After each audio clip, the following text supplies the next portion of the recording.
হঠাৎ করে পুষ্পা বাবু সিন্ডিকেটের মিটিং ডাকলো কে? রাজুদার পরে তো দিন দিন ট্রেন্ডিং থেকে বাইরে হয়ে যাইতেছে, কিছুদিন পর তো আমাকে সিন্ডিকেট বন্ধ হয়ে যাবো। এই নিয়ে সিন্ডিকেটের প্রত্যেকটা মেম্বার অনেক চিন্তিত, তাই আজকে মিটিং ডাকা হয়েছে। কিন্তু মিটিং এ তো সাজানো গোছানো কেন? আর পুষ্পা বাবু ঘুমাই কে? ঘুমাইবো না। আগে পুষ্পা তো স্যান্ডেল, এখন পরে জুতা নাইকি ডিওর। এই দান্ডা থেকে পুষ্পা অনেক টাকা কামাইছে, এইটা আমি শিওর। পুষ্পা তো নিজের বাড়ি বানাই লাইছে, আর আমরা এখন থাকি ভাড়া। এই সিন্ডিকেট বন্ধ হলে পুষ্পার তো কিছু হইব না, আমরা কেমন মারা। এটাই বাস্তব। চুপ!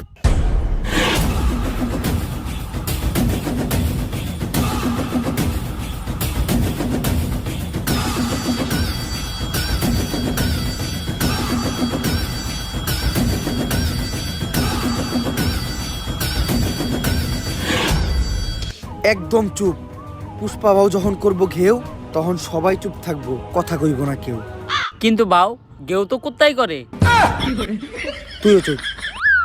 এই সিন্ডিকেট বন্ধ হইলে তোরা যেমন ক্ষতিগ্রস্ত হবি, তেমন আমিও কষ্ট পামু। কারণ এই সিন্ডিকেট হলো পুষ্পা সন্তানের মতো, পুষ্পা হইলো সিন্ডিকেটের মা।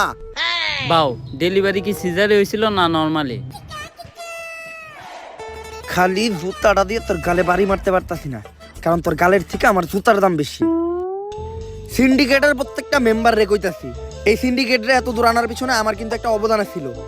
অবদান অস্বীকার করা যাবে না ভাইয়া।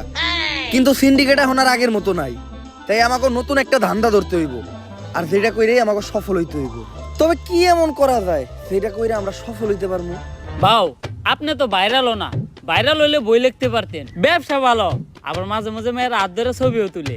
কস কি এক কামে দুই কাম। ইস, এই বছর মিস করে নিলাম, সামনের বছর বই মেলায় ট্রাই করবো।